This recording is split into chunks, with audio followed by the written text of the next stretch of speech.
오늘 함께 성령님에 대한 오해와 진실이라는 제목으로 하나님의 말씀을 나누겠습니다. 성령님에 대한 오해와 진실이라는 제목입니다. 제가 대학생 때 이제 시외버스를 타기 위해서 버스 정류장에 갔던 때의 이야기입니다. 여느 때처럼 제가 성인이니까 당연히 성인 요금을 냈겠죠. 그런데 갑자기 매표소 점원분께서 돈을 많이 줬다 이렇게 얘기하시는 거예요. 그래서 아니라고 맞게 드렸다고 이렇게 말씀을 드리니까 고등학생 아니냐고 이렇게 얘기를 하시는 거예요. 아니, 학생 요금을 줘야 되는데 성인 요금을 주니까 많이 줬다 가져가라 이렇게 하는 거예요. 그래서 아니다 성인이 받다 이렇게 말씀을 드렸죠. 그러니까 그럼 그냥 학생 해 하면서 또 돌려주시는 거예요. 그렇게 신랑이 아닌 신랑이를 이렇게 버리다가 저는 결국 져서 고등학생 요금으로 버스를 탔습니다. 요금이 한 600원 정도 그 차이가 났던 것 같아요. 크지 않은 돈이긴 하지만 그래도 기분은 좋았습니다. 이렇게 오해를 받아서 좋은 경우가 있어요. 그런데 오해를 받아서 안 좋은 경우도 많았던 것 같습니다. 제가 한 게 아닌데 제가 한 걸로 뭔가 오해를 받아서 안 좋은 소리를 들었다든지 좋은 일을 하려고 한 건데 안 좋은 의도로 한 걸로 이렇게 오해를 받았다든지 하는 거 말이죠. 모두 이런 오해를 받는 일들을 경험하셨을 것입니다. 그런데 또 우리는 누군가를 오해하기도 해요. 서로의 생각이나 표현 방식이 다르기도 하고 여러 상황으로 인해서 그런 일들이 일어날 수 있죠. 그런데 문제는 성도들도 때로 성령님에 대해서도 오해를 하면서 신앙생활을 할 때가 있다는 것입니다. 사람들끼리는 서로 오해할 그런 요소들이 있지만 성령님은 우리에게 오해할 요소를 주신 적이 없죠. 그러니까 우리가 뭔가 잘못 생각하고 있는 게 있다는 거예요. 그러면 우리가 성령님에 대해서 무엇을 오해하고 있는지, 그 진실은 무엇인지 본문의 말씀을 통해서 함께 알아보겠습니다. 빌립이 복음을 이 사마리아에서 전하니까 많은 사람들이 복음을 듣고 세례를 받는 일이 일어났습니다. 예루살렘 교회가 이 소식을 듣고 정말 놀라워했죠. 이제 우리가 말씀을 어제 들은 대로 유대인들과 사마리아인들 사이에 오래된 갈등과 또 어려움들이 있었는데도 불구하고 이 사마리아인들이 유대인 빌립 집사가 전한 말에 귀를 기울였다는 거예요. 그러니까 굉장히 큰 의미가 있는 거죠. 그래서 예루살렘 교회는 이 사역을 견고하게 하고 또 빌립을 돕게 하기 위해서 베드로와 요한 이 두 사도를 사마리아로 파송했습니다. 이 두 사도가 사마리아에서 특별히 한 그 사역은 사마리아인들이 성령님을 받도록 안수하며 기도해 주는 거였어요. 세례는 받았는데 아직 성령님께서 그들에게 임하시지 않은 거예요. 꼭 안수를 해야지 성령님이 임하시는 것은 아닙니다. 그런데 그만큼 그들이 성령님과 함께 살아가도록 하는 게 중요하기 때문에 이것에 집중한 거죠. 그러면 사마리아 사람들이 성령님과 함께하는 게 왜 그렇게 중요할까요? 사도행전 1장 8절 말씀입니다. 오직 성령이 너희에게 임하시면 너희가 권능을 받고 예루살렘과 온 유대와 사마리아와 땅끝까지 이르러 내 증인이 되리라 하시니라. 아멘. 그러니까 성령님이 함께 하시면 온전한 하나님 나라 증인으로서 살아가게 되는 것입니다. 오늘의 첫 번째 주제입니다. 성령님이 함께 하셔야 온전한 하나님 나라의 증인으로서 살아가게 됩니다. 성령님이 함께 하셔야만 가능한 거죠. 사마리아 사람들은 예수 그리스도를 믿고 세례를 받았습니다. 이미 구원을 받은 거예요. 예수님을 믿고 세례 받은 것만으로는 구원받기에 부족하고 성령 세례를 더 받아야 구원받는다. 이렇게 하면은 이게 다른 복음인 거죠. 잘못된 거죠. 사람들이 성령님에 대해서 하는 그 오해 중에 한 가지입니다. 또 반대로 이미 세례를 받고 구원받았기 때문에 성령 세례를 받지 않아도 된다라는 것도 오해입니다. 그리스도인들은 예수 그리스도를 믿어서 세례를 받고 구원받았어요. 하지만 그걸로 끝나는 게 아니죠. 하나님께서 우리에게 맡겨주신 사명이 있습니다. 하나님 나라 증인으로서 우리가 살아가야 되는 거예요. 그런데 성령님의 능력과 그 은혜 없이 어떻게 증인으로 살아갈 수 있을까요? 생명도 사랑도 힘도 능력도 우리에게 있는 그 어느 것도 우리 소유가 아니고 우리에게서 먼저 시작된 게 아니라 하나님으로부터 시작된 하나님의 것입니다. 그리고 하나님께서 하나님 나라를 이루어 가시기 위해 그 모든 것들을 우리에게 공급해 주시는 거죠.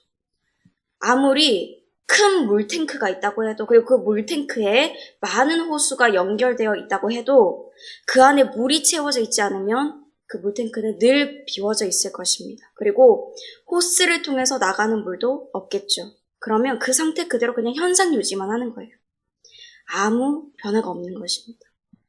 물탱크에 물이 차 있어야 그 물들이 연결된 호스들을 통해서 필요한 곳으로 우리 공급됩니다. 그럼 생명을 살리고 더러운 것들을 깨끗하게 하고 또 다른 물탱크를 채우게 되는 거예요. 마찬가지로 성령님께서 공급해 주시는 힘과 능력과 그 사랑이 있어야 우리도 이 세상 가운데서 하나님의 일들을 감당하는 하나님의 사람들로 살아갈 수 있는 것입니다. 하나님이 사도들과 같이 나를 사용하셔서 복음을 전하게 하심으로 갈등이 일어난 곳에 사랑과 화해가 일어나게 하고 죽어가는 영혼들에게 새 생명을 주고 소망과 꿈이 없는 세대들에게 하나님의 비전을 보게 하는 그런 일들을 하게 하시는 것입니다. 설령 누가 돌을 들고 막 죽일 듯이 노려봐도 심지어 돌을 던진다고 할지라도 그 죽음 또한 감당하며 순교했던 스데반처럼 담대함이 생기는 거예요. 세상 앞에서 담대함이 생기는 것입니다. 내 안에 계시는 성령님 때문에 당당한 거죠. 성도 여러분, 성령님과 함께하는 삶을 날마다 살아가고 계십니까? 그럼 오늘도 꼭 성령님과 함께 동행하시기를 바랍니다. 그래서 성령님이 주시는 사랑과 그 능력으로 하나님 나라의 증인으로서의 복된 삶을 살아가게 되시기를 바랍니다. 그런데 이렇게 성령님이 임하실 때 놀라운 역사들이 나타나니까 또 한 가지 오해하는 게 있어요. 성령님을 어떤 에너지나 기같이 사람이 다룰 수 있는 물질로 생각하는 거예요. 마술사 시몬이 그랬습니다. 시몬은 빌립이 전한 복음을 듣고 세례도 받고 전심으로 따라다니기도 했습니다. 하지만 그는 복음을 중심에 두지 않고 그 사도들에게서 나타나는 표적과 큰 능력에 초점을 뒀어요. 성령님이 함께 하셔서 사람들에게 나타나는 역사들을 보고 또 사도들의 안수로 사람들이 성령님을 받는 것을 보면서 성령님을 사람이 다룰 수 있는 어떤 능력이다 라고 생각한 거죠. 그래서 돈을 줄 테니까 이 권능, 바로 성령님의 능력을 자신에게도 달라고 사도들에게 말합니다. 이전에 시몬이 마술을 할 때 사마리아 사람들이 그에게 이런 말을 했습니다.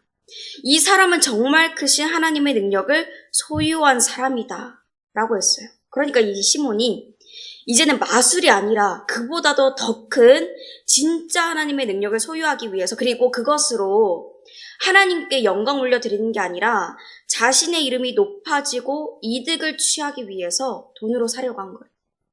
그러니까 베드로가 시몬 안에 있는 마음에 대해서 이야기합니다.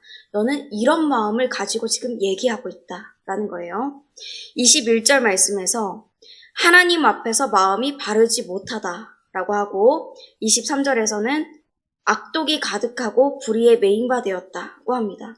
그리고 이런 마음을 품고 있는 이 시몬에게 성령님에 대한 진리를 전하죠. 성령님은 하나님의 선물이기 때문에 돈으로 살 수 없다라고 합니다.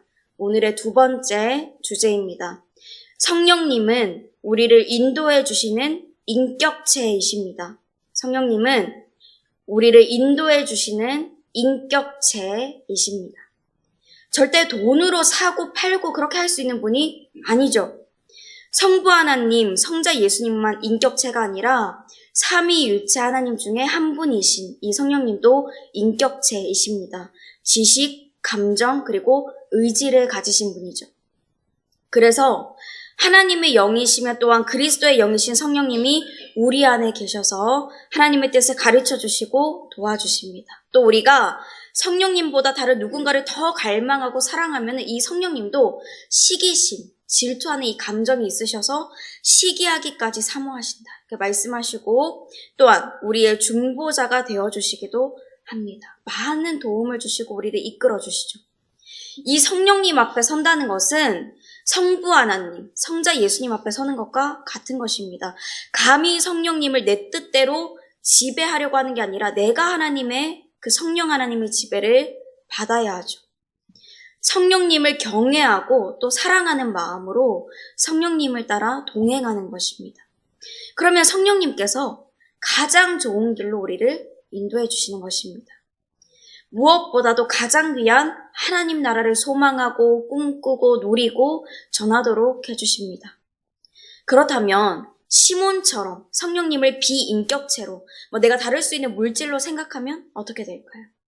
20절 하반절 또 21절 하반절에서 베드로가 하나님의 말씀을 전하기를 은과 함께 망한다.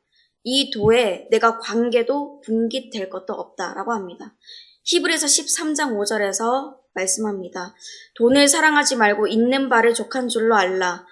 그가 친히 말씀하시기를 내가 결코 너희를 버리지 아니하고 너희를 떠나지 아니하리라 하셨느니라. 아멘. 그런데 시몬이 성령님보다 돈을 더 사랑하고 자기 삶의 중심, 주인으로 삼았습니다. 그러니까 은과 함께 망할 수밖에 없겠죠. 돈의 노예이니까 복음과 관계없고 하나님이 맡겨주신 이 사명을 감당할 일에 함께할 수도 없는 것입니다. 성령님의 사람이 아니라 돈을 더 사랑하는 물질의 노예, 돈의 노예는 하나님의 일을 할 수 없습니다.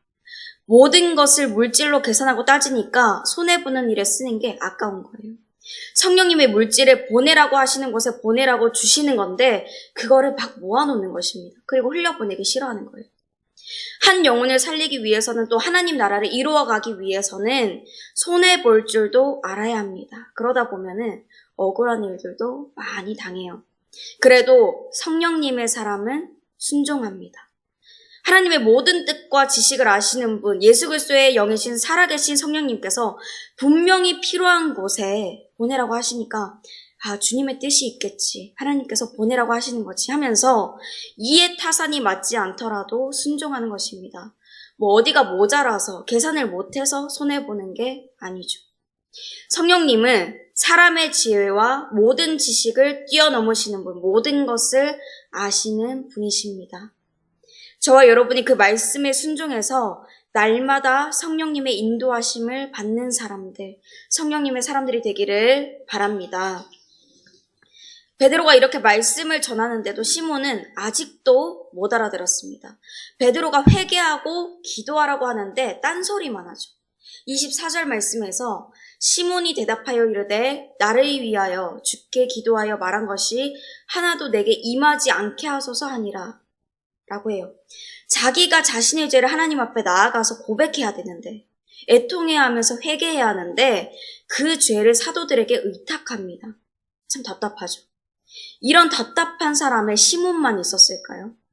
아닐 것입니다. 복음을 전하는 가운데 황당하고 답답한 사람들, 말도 안 되는 일들이 많이 일어났겠죠. 그래도 두 사도는 예루살렘으로 돌아가는 중에도 사마리아인의 여러 마을에서 복음을 전했습니다. 이후에도 계속 자신의 삶을 다하여서 복음을 증거했어요. 왜일까요? 그게 하나님께서 원하시는 바고 성령님의 뜻이기 때문입니다. 성령님과 함께할 때 하나님 나라에 증민된 삶을 살 수 있다는 이 진리와 성령님께서 우리를 인도해 주시는 인격체라는 이 사실을 아는 진짜 복음 전도자들은 이 성령님의 뜻에 따라서 살아갑니다. 마지막 세 번째 주제입니다. 성령님은 땅끝까지 복음이 전해지길 원하십니다. 성령님은 땅끝까지 복음이 전하여지기를 원하십니다. 예수님께서는 복음을 전하다가 힘들면은 또 이해하기 힘든 이상한 사람이 나타나면 또 상황이 여의치 않으면 복음 전하는 것을 포기해라 라고 말씀하지 않으셨습니다. 땅끝까지 전하라고 하셨죠. 성부이신 하나님도 그리스도의 영이신 성령님도 같은 뜻을 가지고 계십니다. 생명의 성령의 법, 이 복음이 모든 곳에 전해지기를 바라시죠. 자기 생각이 너무 강해서 자기의 뜻이 성령님의 뜻인 줄 알고 그렇게 살아가는 사람들이 참 많이 있습니다. 불의를 저지르고 자기 마음대로 살아가면서도 자신의 삶이 하나님의 영광이 될 거라고 이렇게 말하는 사람들도 있고 삶의 문제가 버거워지면 다 손에서 놓고 포기하는 사람들이 있죠. 때로 우리도 참 부끄럽지만 이렇게 살아갈 때가 있습니다. 그랬다면 그런 모습이 나에게도 있었다면 다시 성령님의 뜻을 여쭤보아야 할 때입니다. 성령님, 제가 어떤 모습으로 살아가야 되나요? 제가 무엇을 위해서 살아가야 되나요? 그러면 성령님께서 우리 안에 다시 복음을 전할 열정을 주시고 하나님의 영광되는 삶을 살아갈 수 있는 지혜와 모든 것들을 더하여 주실 것입니다. 이 말씀을 나에게 주시는 말씀으로 받으시고 오늘 기도하시면서 또한 살아계신 성령님의 이 음성을 들으시길 바랍니다. 이제 말씀을 정리합니다. 성령님은 우리에게 오해할 말씀을 주신 적이 없습니다. 내 생각대로 살아가다 보니까 우리가 성령님을 오해하는 거죠. 어떤 사람들은 성령님의 도움 없이 삶을 살아가도 괜찮다고 말하지만 성령님이 함께 계시지 않으면 하나님의 일들을 할 수 없습니다. 성령님이 함께 하셔야 온전한 하나님 나라의 증인으로서 살아가게 됩니다. 또 성령님은 어떤 기나 에너지, 사람이 다를 수 있거나 지배할 물질이 아닙니다. 성령님은 지금도 살아계셔서 우리를 인도해 주시는 인격체이십니다. 마지막으로 성령님은 복음을 전하는 삶을 포기하거나 나 자신을 위한 삶을 살아가라고 하지 않으셨습니다. 성령님은 땅끝까지 복음이 전해지기를 원하십니다. 혹시 성령님을 오해했던 부분들이 있었다면 혹은 성령님과 관계가 멀어졌던 분들이 계셨다면 다시 이 진리를 마음을 새기고 성령님과의 관계가 온전히 회복되시는 저와 여러분이 되시기를 주 예수 그리스도의 이름으로 축복합니다. 함께 말씀을 생각하시면서 찬송가 184장 부르시겠습니다.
이제는 우리 주 예수 그리스도의 은혜와 하나님의 그 크신 사랑과 성령님의 교통하심이 우리의 짧은 지식으로 오해했던 성령님과 그 뜻을 다시 바로잡고 성령님을 따라 살아가기로 소망하는 모든 주님의 자녀들 그 삶의 모든 시경 가운데 이제로부터 영원토록 함께 하시기를 간절히 축원하옵나이다. 아멘.